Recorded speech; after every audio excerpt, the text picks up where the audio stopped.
नमस्कार मित्रांनो, मी अक्षय खांडेकर, शेतकरी मित्र या आपल्या यूट्यूब चॅनलमध्ये आपल्या सर्वांचं मनापासून स्वागत करतो.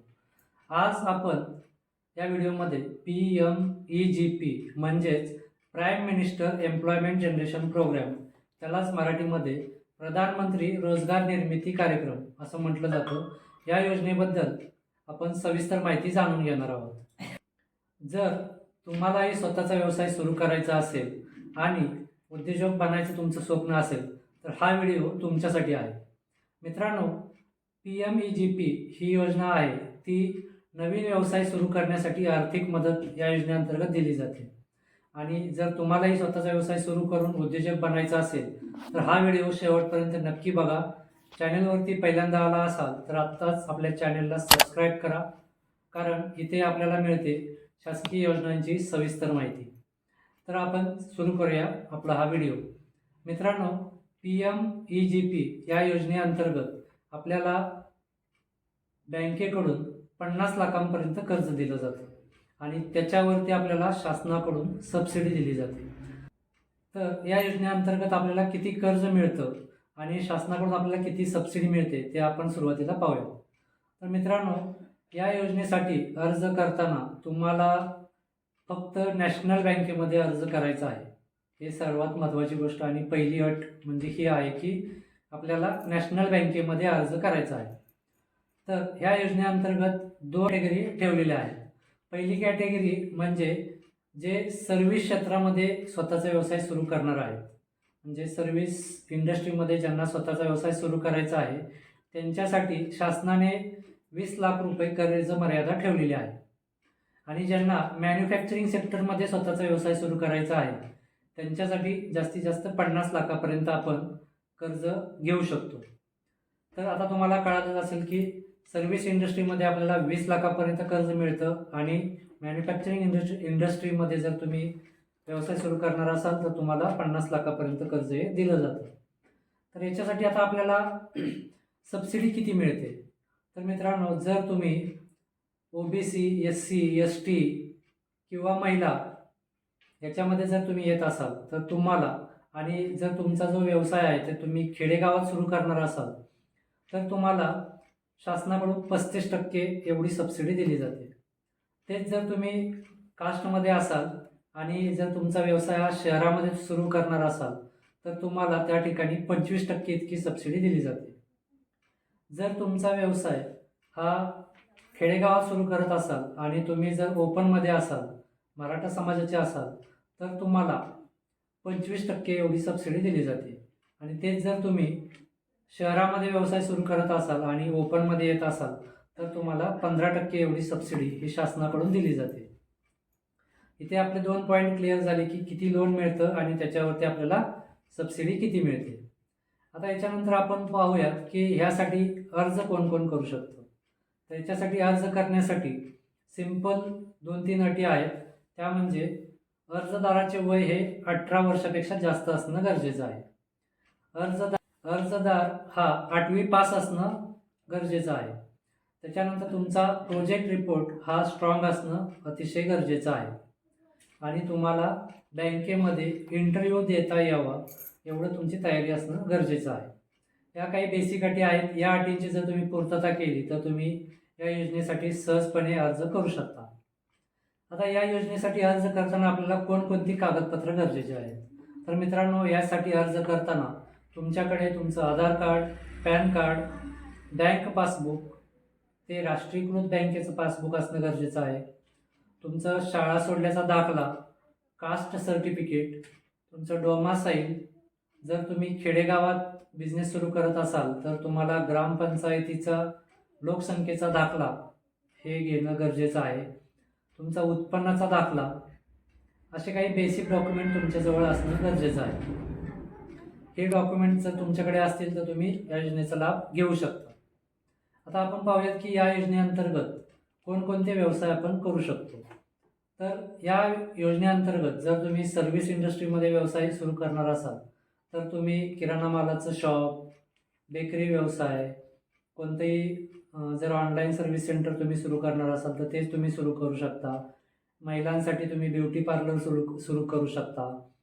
असेच जे काही सर्व्हिस इंडस्ट्रीमध्ये म्हणजेच ज्या ठिकाणी तुम्ही कोणतेही प्रोडक्ट तयार करत नाही असा व्यवसाय जर तुम्ही करत असाल तर तो व्यवसाय हा सर्व्हिस इंडस्ट्रीमध्ये येतो आणि या व्यवसायासाठी तुम्हाला सरकारकडून 20 लाखापर्यंत कर्ज मिळू शकतं. हे झालं सर्व्हिस इंडस्ट्रीमधील व्यवसायासाठी. आणि जर तुम्ही मॅन्युफॅक्चरिंगमध्ये व्यवसाय सुरू करणार असाल तर त्याच्यामध्ये तुम्ही मॅन्युफॅक्चरिंगमध्ये जर विचार केला तर तुम्ही बिस्लरी मॅन्युफॅक्चरिंगचा प्लांट सुरू करू शकता, खडी क्रशरचा प्लांट सुरू करू शकता, किंवा तुम्ही जर एखादं जर MIDCमध्ये तुम्ही एखादं कोणते जे काही कंपनीमध्ये ज्या काही प्रोडक्ट्स लागतात त्याचे मॅन्युफॅक्चरिंगचं तुम्ही काही प्लांट सुरू करणार असाल तर ते तुम्ही करू शकता. असे सर्व मॅन्युफॅक्चरिंग व्यवसाय तुम्ही या योजनेअंतर्गत करू शकता. त्यासाठी तुम्हाला बँकेकडून 50 लाखापर्यंत कर्ज या योजनेअंतर्गत दिलं जातं. आता या योजनेसाठी अर्ज नक्की कसा करायचा, कुठे करायचा आणि त्याच्या पुढं आपल्याला काय प्रोसेस आहे, सबसिडी नक्की कशी मिळते हे आपण पुढे जाणून घेऊया. तर यासाठी अर्ज करण्यासाठी तुम्हाला सुरुवातीला तुमच्या एरियामध्ये ज्या ठिकाणी तुम्ही व्यवसाय सुरू करणार आहात त्या ठिकाणच्या ज्या काही लोकल नॅशनल बँका आहेत, ज्याच्यामध्ये SBI असेल, बँक ऑफ इंडिया असेल, महाराष्ट्र बँक असेल, त्या काही बँका आहेत त्या बँकामध्ये तुम्हाला जायचं आहे. तिथं तुम्हाला आधी विचारायचं आहे की आम्ही PMEGP योजनेअंतर्गत जर मंजुरी आणली तर आम्हाला लोन भेटू शकेल का. जर तुम्हाला बँकेनं लोन देण्यासाठी होकार दिला तर तुम्ही या योजनेसाठी अर्ज करू शकता. अर्ज करण्यासाठी तुम्हाला PMEGPच्या ऑफिशियल वेबसाईटवरती यायचं आहे. तिथं आपली सर्व बेसिक डिटेल्स, आपली व्यावसायिक डिटेल्स सर्व भरायचे आहेत आणि आपला अर्ज सबमिट करायचा आहे. पडताळणी झाल्यानंतर जर तुमचा सर्व माहिती व्यवस्थित असेल तर तुमचा जो काही ॲप्लिकेशन आहे ते तुमच्या जे काही तुम्ही बँक निवडली आहे त्या बँकेत ते फॉरवर्ड केलं जाईल. त्याच्यानंतर तुमचं बँकेची प्रोसेस स्टार्ट होईल. तुम्ही बँकेचे जे काही बँकेची रिक्वायरमेंट आहे त्याच्यानुसार सर्व डॉक्युमेंट्स जमा केले बँकेत. बँकेसाठी जो काही प्रोजेक्ट रिपोर्ट लागतो तो प्रोजेक्ट रिपोर्ट तुम्ही दिलात. तुम्हाला जर बँकेमध्ये तुमचं व्यवसाय व्यवस्थितपणे मांडता आला तर तुम्हाला बँक सहजासहजी तुमचा अप्रुव्हल देईल.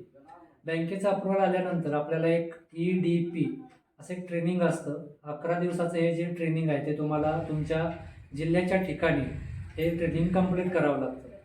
हे ट्रेनिंग रोज साधारण 3 ते 5 तासाचं असू शकतं. हे ट्रेनिंग तुम्हाला कंप्लीट केल्यानंतर त्याची एक एक्झाम असते. त्या एक्झाममध्ये तुम्हाला 80% जास्त पर्सेंटेज मिळणं गरजेचं आहे. त्याच्यानंतरच तुम्ही हे लोन घेऊ शकता. हे ट्रेनिंग कंप्लीट झाल्यानंतर याचं सर्टिफिकेट तुम्हाला बँकेला दाखवावं लागतं. त्याच्यानंतरच तुम्हाला जे काही कर्ज आहे ते सँक्शन केलं जातं. तर अशा पद्धतीने तुम्ही ADP ट्रेनिंग केलं, तुम्ही बँकेमध्ये सर्व डॉक्युमेंट सबमिट केले, त्याच्यानंतर बँकेनं सँक्शन लेटर दिलं. बँकेने सँक्शन लेटर काढल्यानंतर तुमचं जे काही लोन आहे ते डिस्बर्स होईल. त्याच्यानंतर तुम्ही तुमचा व्यवसाय सुरू कराल. व्यवसाय सुरू केल्यानंतर थोडे दिवस तुमचा व्यवसाय कसा चालतोय हे चेक केल्यानंतर 6 महिन्यानंतर जी काही सबसिडी आहे ती तुमच्या बँकेमध्ये शासनाकडून जमा केली जाते. आता याच्यामध्ये जी सबसिडी आहे ती 6व्या महिन्यातच तुमच्या अकाउंटला मर्ज करायची की 3 वर्षासाठी तुमच्या नावाने ती FD करायची, हे हा सर्वस्वी निर्णय हा तुमच्या जी काही बँक तुम्ही निवडली आहे त्या बँकेवरती राहील. त्याच्यानंतर तुम्हाला सबसिडी तुमच्या अकाउंटला मर्ज केली जाईल. ती सबसिडी तुम्ही दुसरीकडे यूज करायची की तुमच्या लोनमधून ते तुमचं लोन कमी करायचं हे तुमचा सर्वस्वी तुमचा निर्णय असेल.